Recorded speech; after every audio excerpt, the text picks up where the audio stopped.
September we met, I could tell by your smile. You hadn't been with a good girl like me in a while. Good morning.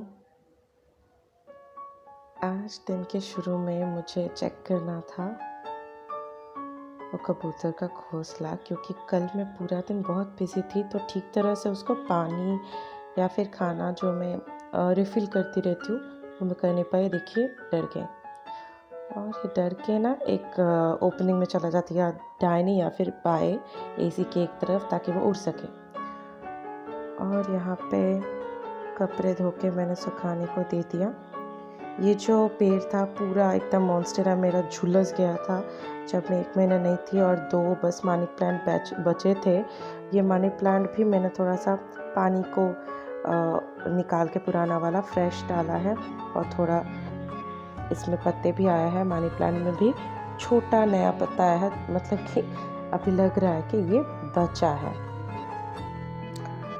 सुबह हुआ बारिश, सामने वाले छत पे आप देख सकते पानी जमा हुआ है थोड़ा बहुत, और उसके बाद पूरा एकदम साफ नीला आसमां, धूप निकल रहा है, लेकिन बादल तो है भैया। लेकिन धूप बहुत अच्छा था, इसलिए मैंने जल्दी जल्दी कपड़े सुखाने, मतलब कपड़े धो के मशीन में डाल के सुखाने भी दे दिया मैंने। और ये थोड़ा दूर से अगर आप इसको देखते तो इसको पता नहीं चलता, लेकिन अलर्ट रहता है, बहुत ज़्यादा अलर्ट रहता है। आप देखिए इसके आँखें इसी तरफ टिकी हुई है, एक अंडे के ऊपर बैठी और एक अंडा दूर में है। और आज काफ़ी ज़ोर से सुबह को ऐसे हवा चल रहे थे, बहुत काफ़ी ज़ोर से, जो हर रोज़ होता नहीं है। तो आज मैंने सब्ज़ी बनाई आलू और परवल की, जो एकदम नॉर्मल। थोड़ा सा फ्राई करने के बाद मैं कुछ घर के मसाले डाल के उसको थोड़ा सा आलू के साथ फ्राई कर लिया, फिर मसाला डाला और उसको बस नॉर्मल स्टिम करके एक हल्का सा, आज स्टिम में पानी नहीं डाला मैंने, तो फ्राई है, सेमी फ्राई करके उसको एक सब्ज़ी बनाई जो कि थोड़ा ड्राई है क्योंकि पानी नहीं दिया। और स्टीम में रखने से क्या होता है, वो मॉइस्चर बना रहता है, तो वो जल नहीं जाता है और एकदम ही लग नहीं जाता कढ़ाई के साथ। वो जल जाता है तभी जब मॉइस्चर नहीं होता, इधर ऑयल या फिर वाटर उसको चाहिए होता है। तो पानी के साथ मैं स्टीम करती हूँ, लेकिन पानी के साथ नहीं किया। जो भी बचा कुचा ऑयल उसमें था ना मॉइस्चर के हिसाब से, तो मैंने उसको स्टीम में रख दिया, तो उसी से वो शैलो फ्राई हो रहा था। तो ऐसे करके मैंने सब्ज़ी भी बनाई, एक सब्ज़ी, और पहले वो परवल को फ्राई कर लिया था, अभी आलू, क्योंकि वो टाइम लेता है और परवल थोड़ा सा नरम होता है, तो इसको थोड़ा सा ड्राई कर लिया। और अभी जो छिलके होता है ना, उसको अभी भी हम लोग प्लास्टिक बैग एक्चुअली मैं अवॉइड करती हूँ, लेकिन बहुत सारा जम चुका है, तो उसको हम ना पहले बिन बैग खरीदते थे, जो कि डस्टबिन के लिए हम लोग एक बैग लेते थे। तो अभी इतना सारा पॉलीथीन जम गया है, तो उसी को मैं यूज़ कर लेती हूँ ताकि एक्स्ट्रा और ना खरीदे और प्लास्टिक यूज़ ना हो। तो जो अनअवॉइडेबल प्लास्टिक है उसको हम लोग रीयूज़ कर लेते हैं, ये तो फेंके जाते हैं। और जो भी आता है कोशिश करते हैं मार्केट से भी, शॉपिंग मॉल से भी, जितना भी हो सके पेपर बैग्स उठाने की। और अभी शॉपिंग करने जाते हैं तो जूट बैग्स लेके जाते हैं। ऐसे जो ग्रॉसरी होता है उसको भी जूट बैग में रहते हैं, और कपड़े या फिर कुछ भी शॉपिंग करने जाते हैं तो उसमें तो जो हमारा बैग रहता है जूट का अच्छा वाला वह यूज़ करते हैं। लेकिन आप अगर ऑनलाइन में कुछ ऑर्डर करते हैं ना, तो पॉली बैग के साथ ही आता है। अमेज़न में कर लीजिए, ब्लिंकिट में कर लीजिए, ग्रोफर्स में कर लीजिए, या फिर कुछ भी ऐसे ऑनलाइन जो ग्रोसरी शॉप होते हैं वहाँ से करने से आपको बिग ऐसे पॉली बैग ही मिलते हैं। तो मैं भी उसको डस्टबिन की तरह यूज़ करती हूँ, तो हो जाता है यूज़, ऐसे फेंके नहीं जाते, काम आ जाता है। तो ये बन चुका है आज ड्राई सब्ज़ी, इसमें मैंने पानी नहीं दिया, बस ऑयल के मॉइस्चर से ही ये स्टिम होके बन गया मेरा। तो इसको मैंने उठा लिया।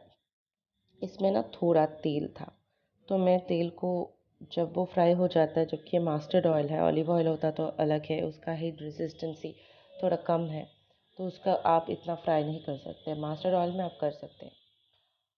तो यहाँ पे सुबह का जो हमारा ब्रेकफास्ट था, दही मूसली, और मैंने सुबह जल्दी उठ गई थी मैं, तो ब्रेड लिया था। तो सारे वो जो प्लेट्स थे वो थोड़े बचे हुए थे, तो मैं उसको धो लेती हूँ। हमारा सिंक एरिया देखा जाए तो हमारा किचन ही बहुत छोटा है, तो सबसे अच्छा होता है कि अगर मैं जब भी वो बर्तन होता है ना, वो जल्द जल्द धो लूँ, तो वो पड़ा नहीं रहता। तो किचन काउंटर उतना बड़ा है ही नहीं मेरा कि मैं वैसे फैला के स्टॉक करके रख सकूँ, और वो बहुत गंदा लगता है।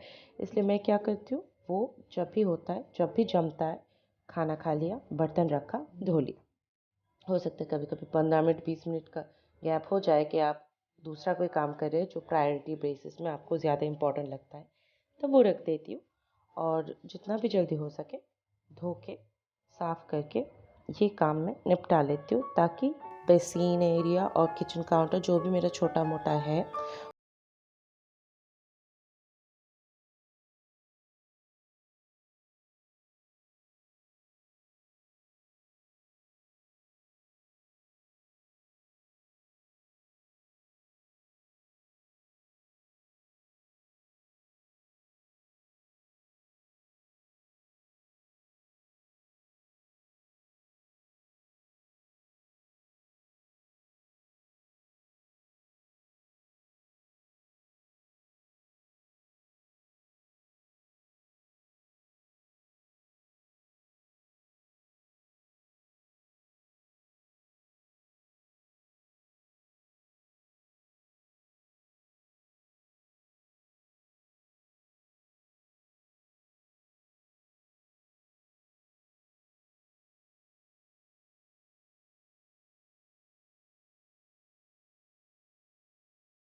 कैबिनेट में उसको डालती हूँ।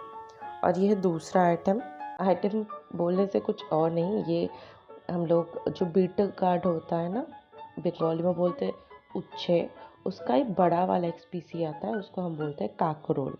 तो काकरोल को और पोटैटो को लंबे लंबे तरीके से फ्राई कर लिया मैंने। क्योंकि आज मंगलवार है तो हम लोग नॉनवेज नहीं खाते। सैटरडे को भी हम मानते हैं, लेकिन कभी कभार क्या होता है, फ्राइडे नाइट को ऑफिस के एंड के बाद मेरे पति को वो खुद से चिकन बनाते, तो उनको वो बहुत अच्छा लगता है। तो हम लोग दोनों ही बैठ के ऐसे पार्टी करते हैं, अच्छा खाना बनाते हैं, चिकन बनाते हैं, कुछ और इन्जॉय करते हैं, मूवी वूवी देखते हैं। तो वो सैटरडे को रह जाता है चिकन। दो ही हम लोग हैं, तो वो चिकन हम लोग सैटरडे कभी कभी खा लेते हैं। लेकिन स्ट्रिक्टली मंगलवार को मतलब ट्यूसडे को हम लोग वेज ही खाते हैं। और ये था एक पार्सल जो मैं बोली थी कि मैं दिखाऊंगी।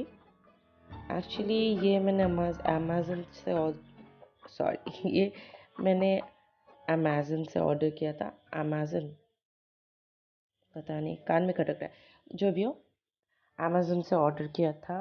ये और कुछ नहीं, रॉफ है, जो मैं लास्ट वीक में भी 2 मंगाई थी।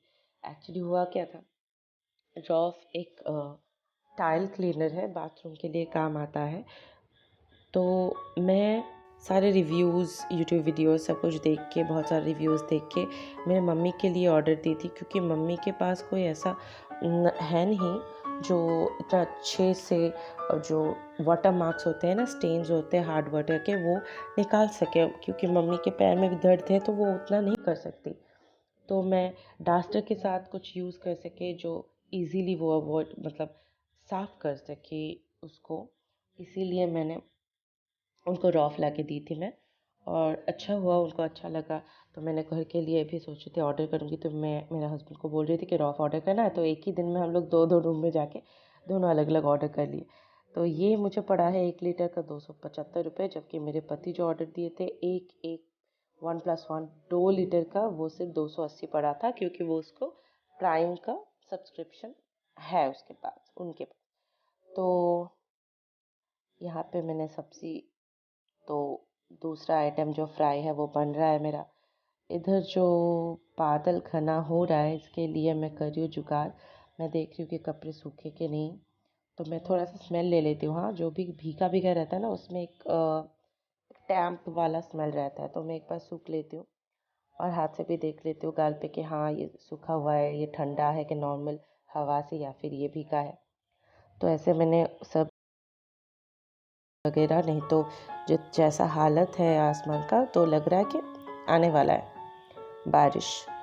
तो ये मैंने उठा लिया, एक बड़ा वाला काम मेरा हो गया। नहीं तो बारिश आने पे ना भाग भाग के आना पड़ता है काम छोड़ के, और इसमें भी टाइम लग जाता है, खुद भी भीग जाओ, बालकनी भी पूरा भीग जाता है और कपड़े भी भीग जाता है जो धुला हुआ है। तो उससे बेहतर है मैं पहले आके ये उठा लिया मैंने, और उसके बाद डंप यार्ड में डालो। ये बाद में करना होगा क्योंकि आज मुझे बहुत सारा काम है, तो मैं ये बाद में करूँगी। अभी करना है मुझे, जो फ्राई किया है उसको मुझे उठाना है, तो इसलिए टिश्यू पेपर, ताकि ऑयल अब्जॉर्ब कर सके।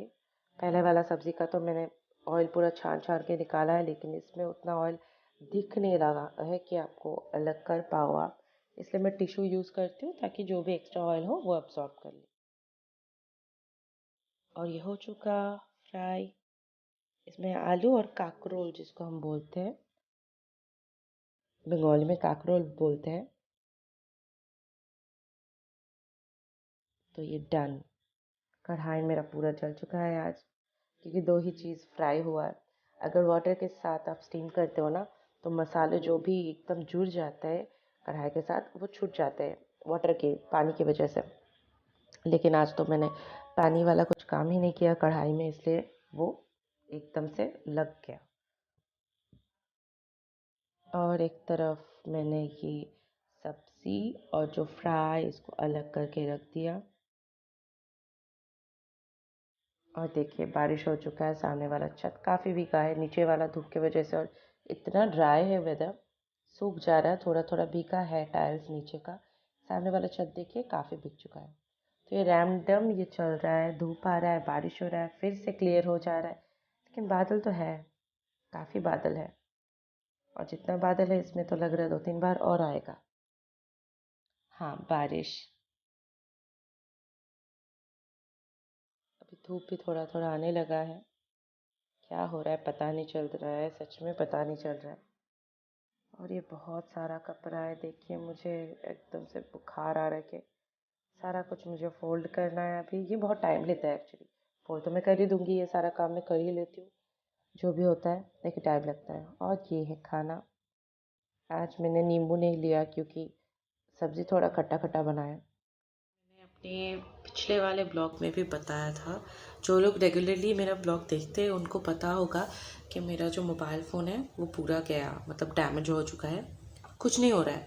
और मुझे नहीं पता चलता अभी जो नया नया फ़ोन है उसका अगर अपडेट सेटिंग में आप अपडेट करते हो, एक्सेप्ट कर लेते हो, तो जस्ट आप अपडेट करने के बाद ही 1-2 दिन बाद ही आप देख सकते हो कि कैमरा क्वालिटी ख़राब हो जाता है, स्पीड कम हो जाता है, स्टोरेज कैपेसिटी पता नहीं अचानक से फुल हो जाता है और गड़बड़ करने लग जाता है। तो सैमसंग जो F41 में मैं यूज़ कर रही थी, काफ़ी अच्छा फ़ोन था, अच्छा क्वालिटी था, 128 इंटरनल उसका स्टोरेज कैपेसिटी था, 128 GB। लेकिन अभी क्या हाल है पता नहीं, वो फुल दिखा रहा है। और मैंने पूरा खाली किया, ड्राइव, गूगल फ़ोटोज़, गूगल के सारे जो मेरे डॉक्यूमेंट्स वगैरह सब फाइल मैंने खाली कर दिया। बैकअप कुछ फ़ोटोज़ थे उसको भी मैंने मेरे हस्बैंड के लैपटॉप में वो ट्रांसफ़र कर दिया है, और वहाँ पे जो भी कॉपीज़ थे मैंने सब फ़ोन से डिलीट कर दिया। तो अभी भी फ़ोन हैंग कर रहा है। सिस्टम पूरा खाली हो जाने के बाद भी चारों तरफ से जहाँ से भी हो सकता था मैंने खाली किया है, फिर भी वो फ़ोन कुछ ख़ास नहीं काम कर रहा है, मतलब टिक नहीं रहा। ओपन तो हो रहा है, स्टार्ट हो रहा है, लेकिन वो बंद हो जा रहा है, हैंग हो जा रहा है, ऑटोमेटिकली वो स्विच ऑफ हो जा रहा है, तो यही हो रहा है। तो उस फ़ोन का अभी कोई भरोसा नहीं। मैं फिर भी सोच रही थी अगर खाली कर दूँ तो हो सकता है, लेकिन मैंने फैक्ट्री रीसेट नहीं किया, पता नहीं उसके बाद वो फ़ोन मतलब कुछ होगा भी या नहीं। तो मैं कोशिश करूँगी अगर उसको मैं एक्सचेंज कर सकूँ या फिर ऐसे ही कहीं पे वो कुछ भी कर सकूँ, बेच दूँ या फिर कुछ। अभी तो पड़ा है, अभी तो कुछ सोचा नहीं है। लेकिन जो हालत है अभी, मेरा छोटा वाला फ़ोन ये काफ़ी पुराना, 3 साल हो चुका है। इसका जो कैपेसिटी है स्टोरेज का, वो 128 GB जैसा नहीं है, इसका बस 32 है। और वो भी सिस्टम का, आपको पता है स्टोरेज वो ले लेता है सिस्टम का, जो इनबिल्ट सारी चीज़ें होते हैं। तो अभी इसमें क्या हो रहा है, थोड़ा सा भी मैंने क्लिपिंग जो भी रिकॉर्ड किया है तो उसको मैं एडिट करने जा रही हूँ, तो हैंग कर जाए, बार बार क्लोज ऐप हो जा रहा है। तो उसकी वजह से मैं कुछ खास आज रिकॉर्ड भी नहीं कर पाई दोपहर के लंच के बाद से। पता नहीं क्यों अभी मुझे लग रहा है कि मैंने जो चैलेंज ले लिया 365 डेज़ ब्लॉगिंग का, अब मैं पूरा कर भी सकूँगी या नहीं, या फिर शायद मुझे क्विट करना पड़ेगा। क्योंकि जो हाल है अभी फ़ोन का, और नया फ़ोन अगर मैं ले भी लूँ थोड़ा टाइम लगेगा, और उसके बाद उस पर भी क्लिप्स तो हो ही जाते हैं ना, जम जाते हैं। तो ऐसे करके चलेंगे तो मेरा तो होने ज़रा फिर से नया फ़ोन भी हैंग हो जाएगा, और पुराना का भी ऐसा ही हाल है। ऐसा भी नहीं है कि मैं पुराने को सिर्फ इसी काम के लिए यूज़ कर सकूं। तो पता नहीं क्यों हाँ, बहुत अपसेट हूँ। लग रहा है जैसे क्विट करना पड़ेगा, मैं व्लॉग कर ही नहीं पाऊँगी। जो क्लिप्स होते हैं, जो लोग ब्लॉग करते हैं उन लोगों को पता होगा कि हम लोग जितना दिखाते हैं उतना ही रिकॉर्ड नहीं करते, हम एक्स्ट्रा भी कुछ बहुत सारा कुछ रिकॉर्ड कर लेते, फिर उसको एडिट करने बैठते हैं। और एडिट में काफ़ी टाइम लगता है। अगर आपका डेटा, आपका फ़ोन सपोर्ट नहीं करेगा तो आप वो डे टू डे जो ब्लॉग की एडिट्स है वो कंप्लीट नहीं कर पाएंगे। कहीं से भी आपका वो पॉसिबल ही नहीं होगा कि आप डेली का जो वीडियो है अपलोड कर सके। फिर पोस्ट अपलोड करने में बहुत टाइम लगता है, फ़ोन का सपोर्ट लगता है। उतने टाइम में अगर 5 बार फ़ोन हैंग करता है तो फिर आपका तो गया सत्यानाश। तो पता नहीं, शायद नहीं कर पाऊँगी, क्योंकि मैं खुद ही बहुत डिस्टर्ब फील कर रही हूँ। क्योंकि मैंने ये सोचा था करूँगी, लेकिन जब ऐसे चीज़ें जो आप नॉर्मल पाथ से हट कर कर रहे हो, और उसमें बाकी दुनिया का छोड़िए, खुद की जो एनवायरनमेंट है, खुद की जो जुगाड़ है, रिसोर्सेस है, वो भी काम नहीं आ रहे, तो क्या कर सकते हैं। शायद मैं ब्लॉग नहीं कर पाऊँगी। तो जितना भी क्लिप था आज का मैंने शेयर किया है, दोपहर तक का, कुछ लंच तक का। आई होप आपको पसंद आए। आप देखें, लाइक करें और सब्सक्राइब करें, क्योंकि मैं कोशिश करूँगी जितना हो सके मेरे से और इम्प्रूव करने की और टिके रहने की। अगर मुझे सपोर्ट नहीं मिला तो शायद मैं नहीं कर पाऊँगी, क्योंकि एनकरेज जब लोग करते हैं ना, तब आपको वो एक बूस्ट मिलता है और एक्स्ट्रा एनर्जी मिलता है कि हम कहीं से भी करेंगे। तो मुझे लगा था कि मैं डेली करूँगी तो जुड़ी रहूँगी, एल्गोरिदम में आऊँगी, तो लोग मुझे देखेंगे, जो भी मैं शेयर कर रही हूँ वो उनको पसंद आएगा। लेकिन ये पॉसिबल ही नहीं हो रहा है कि मैं रेगुलर बन सकूँ, तो ये एक बड़ी प्रॉब्लम तो है। तो आज के लिए इतना ही। आई होप मेरी जो जर्नी है आपको अच्छा लगे, और अगर लगे तो सब्सक्राइब, लाइक और कमेंट करना मत भूलिएगा। Thank you so much. Bye, good night.